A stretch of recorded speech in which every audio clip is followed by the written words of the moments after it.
righty. Last case on our docket is Brush versus Brush. Council may proceed when you're ready. 5 minutes for rebuttal, okay? Yes, Your Honor. Thank you. Go ahead, sir. Fire away. May it please the court. My name is Christopher Nassa, and I represent the appellant in this case, Jeanette Brush. Your Honors, we respectfully request that this court reverse the trial court's final judgment of dissolution of marriage for 3 main reasons. The first reason, Your Honor, is the trial court erred when it failed to determine and clearly identify the marital and non-marital liabilities and assets pursuant to Florida Statute 61075. Number 2, the court erred when it failed to begin with the premise that the distribution of marital assets and liabilities should be equal pursuant to 61075 subsection 1. And third, the court erred because it failed to make specific findings with regard to each relevant factor in Florida Statute 61075 when it unequally distributed the marital debt in the marriage. To my first point, Your Honors, that the trial court erred when it failed to determine and clearly identify the marital and non-marital assets. I think that the final judgment in this particular case speaks for itself on that, Your Honors, and it's page 767 of the particular record. Liabilities in this particular case, Your Honors, are just classified as debts. Let me ask you this. I mean, this couple throughout their marriage basically lived as roommates. Basically, their entire financial life was completely separate. Mrs. Brush didn't want her husband interfering with, I mean, she was going to buy what this is what I gleaned from the record, buy what she wanted to buy. He didn't open her mail. He didn't pay her bills. She bought a house where he wasn't anywhere on any of the property. He was not interested and didn't think they could afford it. But basically that they lived completely separate financial lives, correct?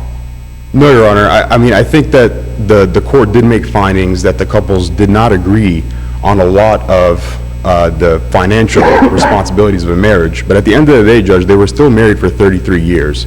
They still had children together, and they maintained the marriage for 33 years. If at any point in time during that marriage there was any dispute as to the finances, then one of the parties should have maybe done a postnuptial agreement or just gotten divorced if they couldn't agree 100%. But during the marriage, she didn't want him messing with her finances, and she didn't mess with his. But now that they're not married, now it's all everybody's. Is basically. I mean, I understand that they're married, but in terms of the way they live their lives, they lived completely separate financial lives. Correct? Well, Judge, they were a little bit separate in terms of that, but I still don't think it changes the analysis for this particular court, because Florida Statute 61075 states that the court must begin with an equal distribution of marital assets and liabilities, and then based on all the factors, not just some of the factors, but all the factors, the court could sway one way or the other. But just because they didn't open each other's mail or were kind of separate or private with their finances, it doesn't automatically make the trial court's analysis. Judge say that he wasn't going to start from, he wasn't starting from an equal position? Yes, Judge. I think his holdings and rulings. By the way, I just want to state it's 42 pages of findings, and I think that on page 418 of the supplemental record, Your Honors, I think this is very important. If I may read a brief quote from the trial judge, and just a little background here: the parties entered into immediate settlement agreement where they each agreed to give each other or maintain their own retirement, their military pensions. And the judge states, "You will also be able to keep all military pensions." And that is interesting also because she outranked him during the time they were both in the military. And in essence, her pensions will be more than this in all likelihood. There is no evidence of what the amount of those are, but if it is true that she was higher ranked than him, then she would have had a higher benefit than he would. And this is the important part, which starts this uneven distribution of finances that they have been doing throughout their entire length of the marriage. So I think that quote from the trial judge, Your Honor, infers the fact that the judge essentially started with an uneven distribution between the parties in this particular case. Back to my first point, Your Honor, briefly, is that the actual final judgment itself. I mean, I think that's where he ended. I'm not seeing anything in this record that says that's where he started. Well, Judge, it's implied, I think, by his rulings through the 42 pages that You could argue that every time a judge gave an unequal distribution that he started in the wrong place. The judge doesn't say where he started. The judge says where he ended and why. And so I'm not sure that I'm Well, Judge, I think that's convinced by that particular argument. I think that's probably why the final judgment and observing the final judgment in this matter is so important, because the liabilities in the marriage were never separated to be marital or non-marital. As a matter of fact, all the debts were labeled under the final judgment as just the word debts, and they include all the credit card debt between the actual marriage. And then with regard to the student loan, Your Honor, which is a big issue in this particular case, the student loan in the record, page 427 of the supplemental record, or excuse me, 418 of the supplemental, it says the trial court specifically, this is what the trial court specifically said, the student loans should not be considered marital, although the law suggests that this is where the discussion should start.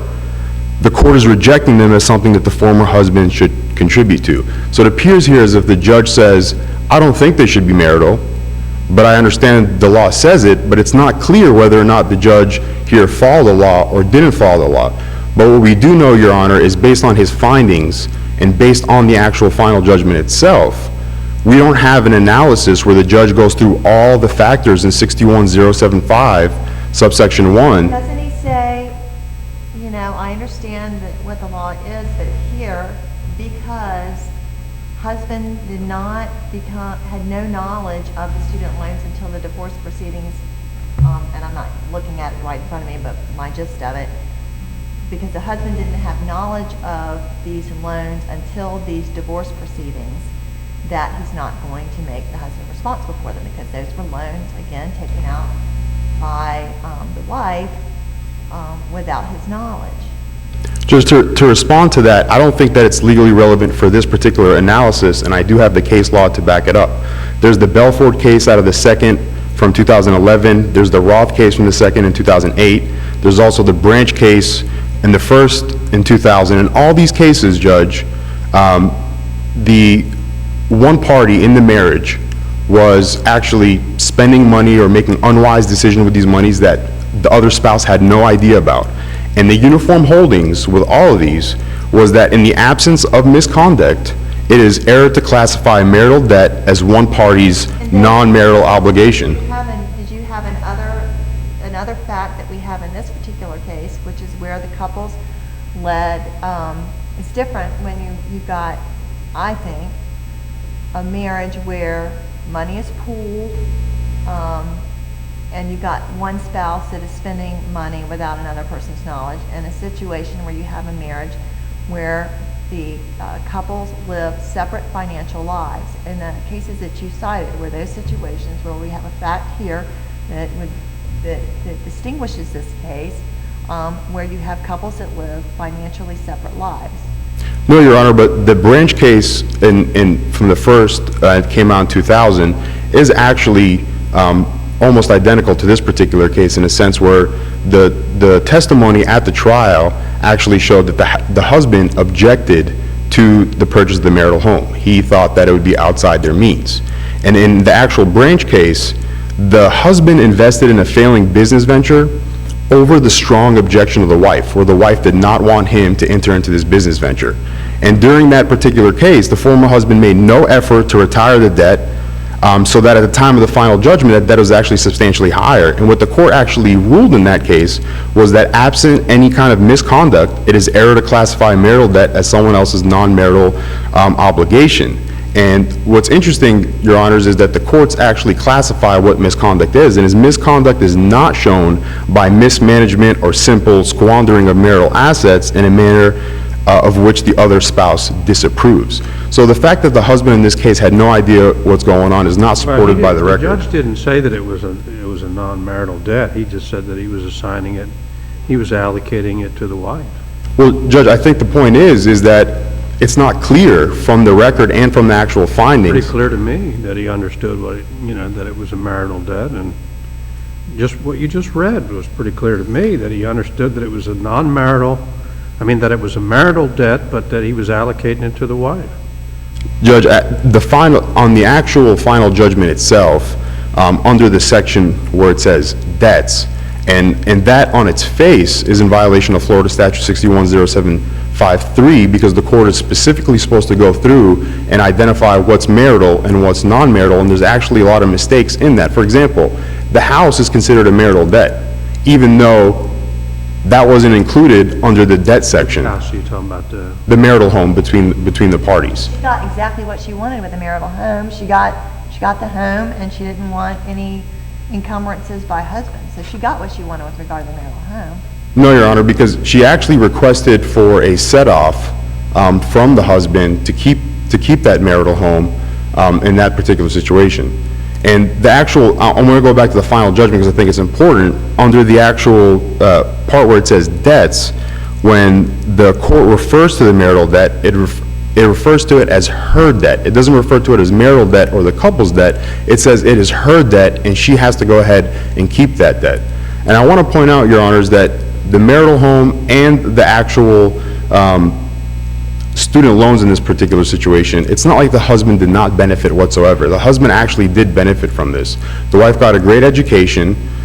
She was able to make over $30 an hour. She was able to support the family. They were a military family traveling from state to state. It actually allowed them to settle down in a home, albeit whether or not there's a dispute, whether or not it was beyond their means or not. But the husband lived there from 2008, the record shows, from 2008 to 2013, and enjoyed the benefits of that home. If for some reason that home went up in value $200,000, the husband would not take the same position that, oh, well, we live separate lives, I'm not going to go ahead and take any equity from this home. That's not how it works. In a marriage, there are certain expenditures and there are certain assets that are acquired that the other spouse might not know about, but it has not changed the law where we start at an equal distribution between the parties and then move from there based on these factors. And the final judgment itself and the record, Your Honor, does not have an analysis based on the factors in the statute to go one way or another. So on its face, the dissolution of marriage in this particular case, the judgment should be reversed and remanded for further findings. I do want to address... the point that was raised in the motion for rehearing. Judge, I'm glad that you brought that up, and I know that it's a pretty big deal in the appellee's answer brief to this particular case. And I think the law supports the fact that this was preserved for appeal for a number of reasons. The first, Your Honor, on page 769 of the actual record is our motion for rehearing, if the judges would like to view it. Paragraph 2 says that the trial court allocated the majority of the debt to wife without making written findings of fact to explain the unequal distribution of the marital debt. Paragraph 4 says, when allocating the student loan debt, the trial court overlooked the fact that it was marital. There's a 50 CA case, Your Honor, that we cite in our reply brief, and it's Liberatori versus Liberatori.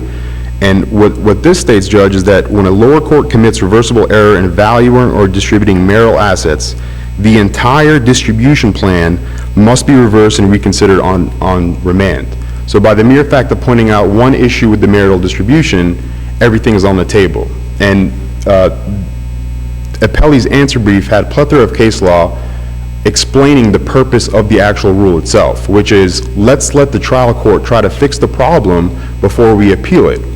Well, in this particular case, Your Honor, page 774 of the record, there's an order denying our motion for rehearing in the case. And the reason behind it was, this court, and this is Judge Barber, who is the successor judge, this court is without authority to rule upon the merits of the motion filed.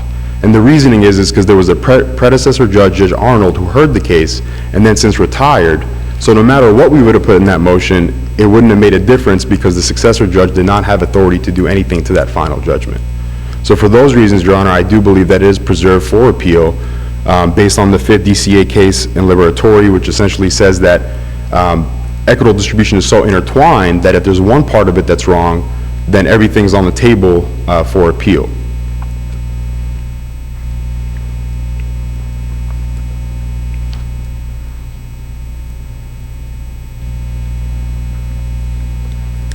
And Judge, I also want to point out a couple other cases that I think are very important in terms of the actual factors and the court failing to apply the factors for the reasons. There's a Feger v. Feger case, which is a second DCA case from 2003, and it states that the court must specifically address the facts pertinent to each statutory consideration to support its decision to distribute the marital assets in an unbalanced manner. We don't have that in this case. We have 42 pages of findings where we'd have to go through and try to pick through what the judge was thinking in this particular case. They're not specific, they don't address each factor, and in reality, Judge, the actual answer brief in this particular case only cites to 4 factors from 61075 that the court even analyzed, and that is factor B, which is the economic circumstances of the parties, F, the desirability of retaining any assets, G, the contribution of each spouse, and J, which was the same justification as they had in G. So just based on that, Your Honors, we feel like the final judgment in this matter should be reversed and remanded for further findings, for the court to specifically find what was marital, what wasn't marital, and if the court is going to move from this equal distribution that is presumed in the statute, then he would have to have that supported by the facts necessary. And Your Honors, I see here that I'm eating into my rebuttal time, so I will save the rest for All right, rebuttal. sir, you have just a little under 4 minutes. Thank you, Your Honor. Thank you, sir.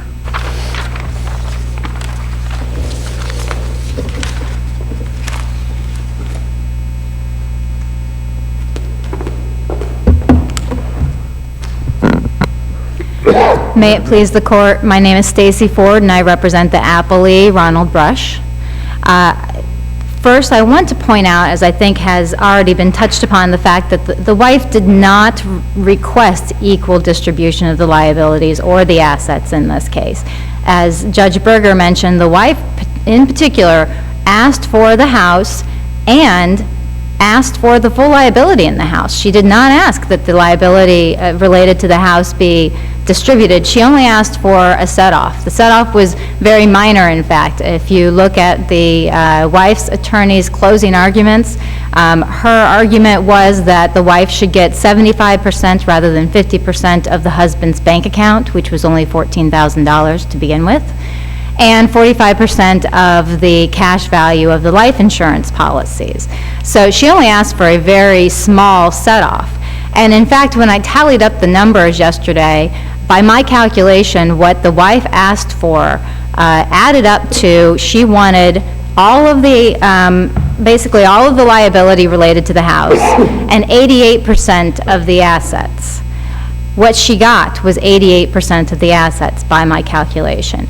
You have to include the house as an asset, and the value of the house is an asset. It might be, there might also be an associated liability, but it falls under the same list as assets. She got the house, she got the personal property, which although she alleged was equivalent to the personal property that the husband got, the court actually said he didn't find that believable because in fact she got everything except 2 items.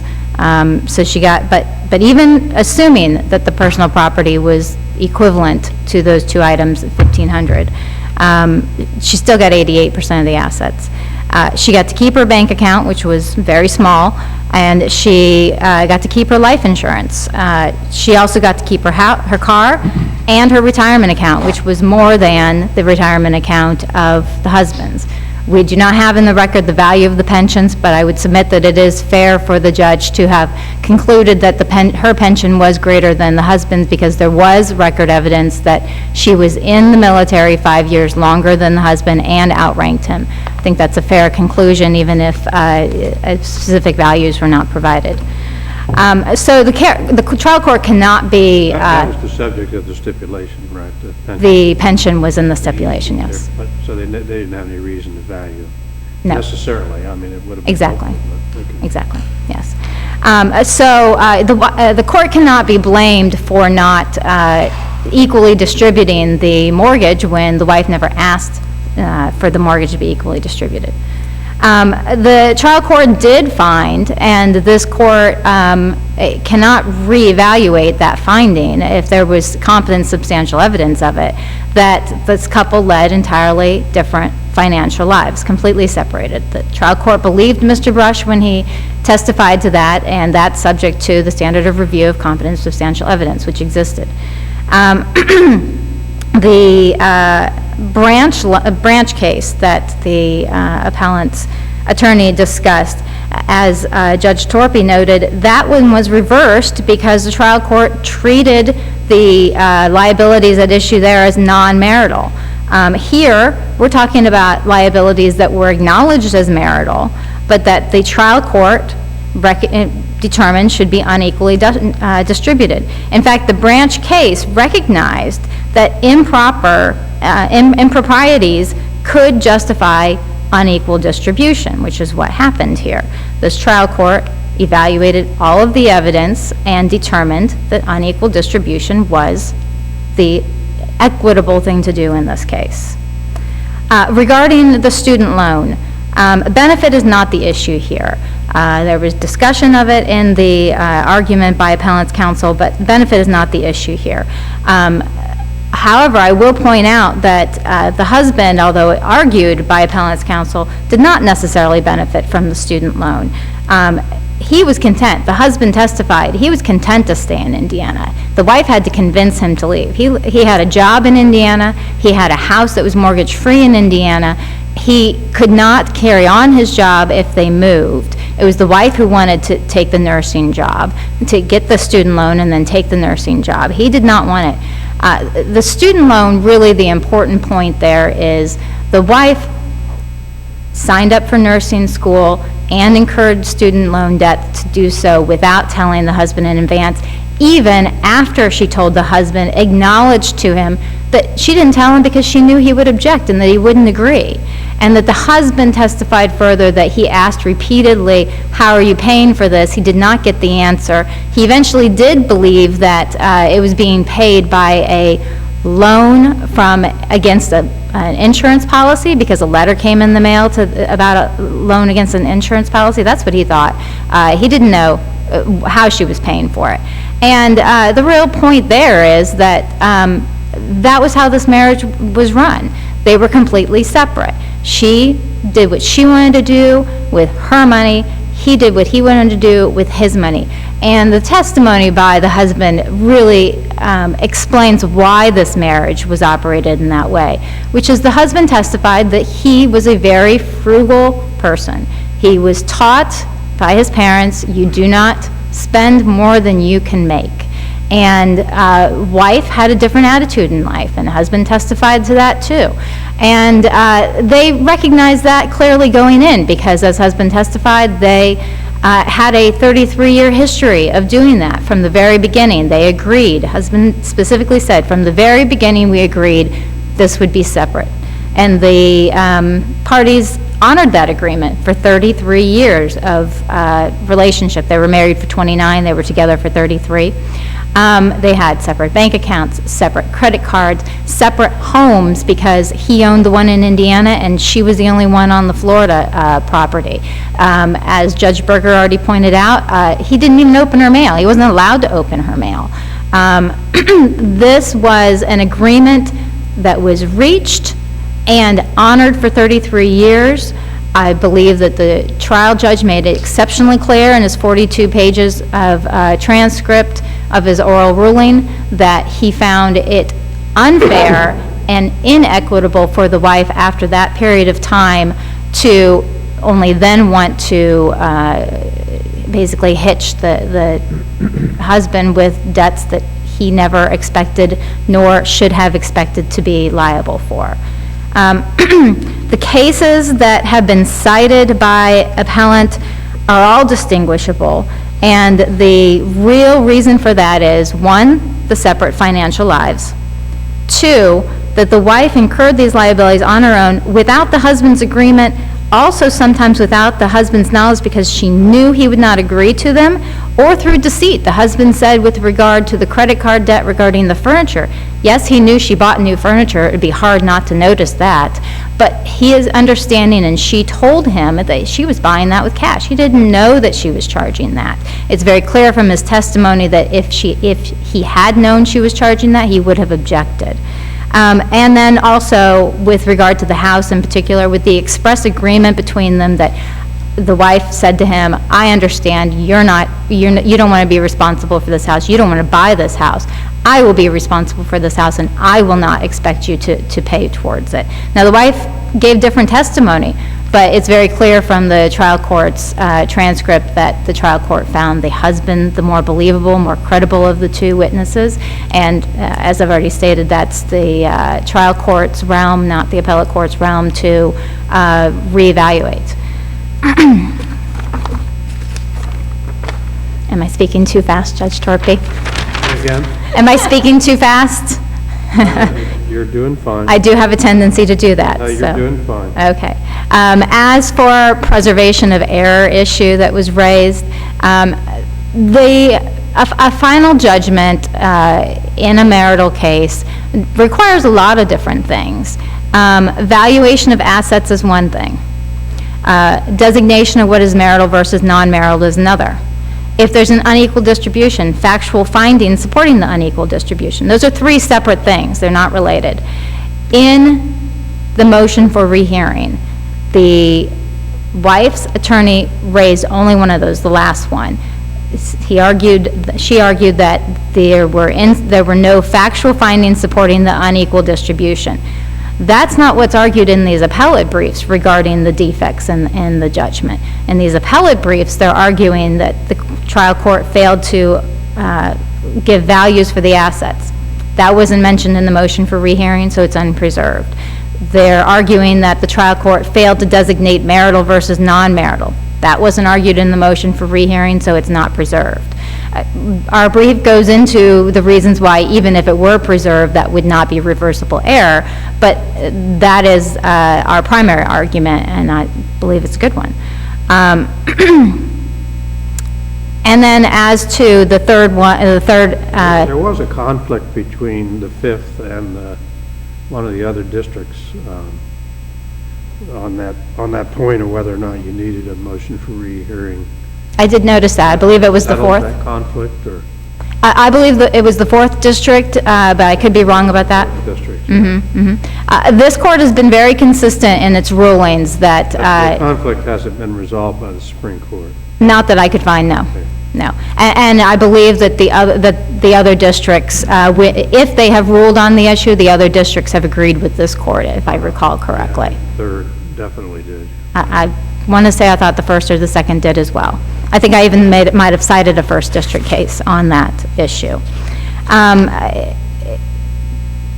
Let me just, if you don't mind, I'll review my notes, see if there's any point I missed. Otherwise, I might just sit down.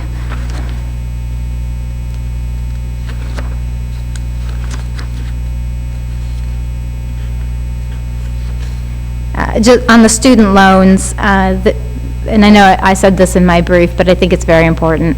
The Adams case, very different facts. In that case, the decision specifically says the husband supported the decision of the wife to go to school.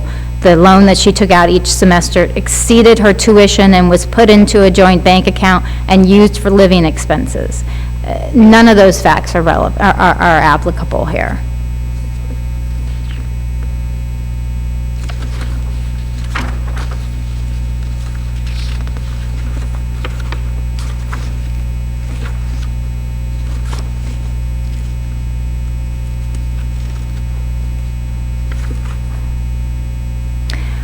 I think I'll just conclude by giving the list that I have here of the reasons why this case should be affirmed on the unequal distribution of the liabilities and assets. First, the agreement to maintain separate financial lives. Second, performance of that agreement for 33-year relationship history. Third, significantly different approaches to finances that was the basis for that agreement. Fourth, the fact that the wife independently incurred the liabilities without prior discussion or knowledge of the other spouse due to the likely objection from that other spouse. Fifth, the wife's threat of divorce if the other spouse would not join her in one financial decision, which threat was made only 6 months before the Florida house was purchased. Sixth, the wife misleading him with regard to the debt incurred in buying the furniture. And lastly, the promise by the wife that she would be responsible for the liability, with her knowledge that the husband objected to it, and that he simply couldn't afford it. She knew he couldn't. I think that the trial court said it very appropriately, and Judge Berger quoted from that earlier, perhaps not realizing she was almost direct quote. The trial court said, "The court is going to find that they had a very unusual arrangement with their finances. When it came to finances, they were more like roommates than they were husband and wife."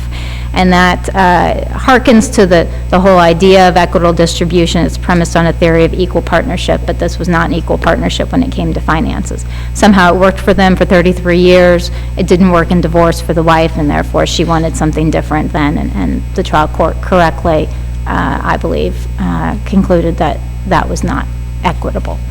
For those reasons, we would ask the court to affirm. As well, I would just point out that there is a fairly lengthy response to the motion for attorney's fees filed by the wife. I'm not going to get into it at this point unless you have some questions about it, but I just wanted to remind the court of that. Thank you.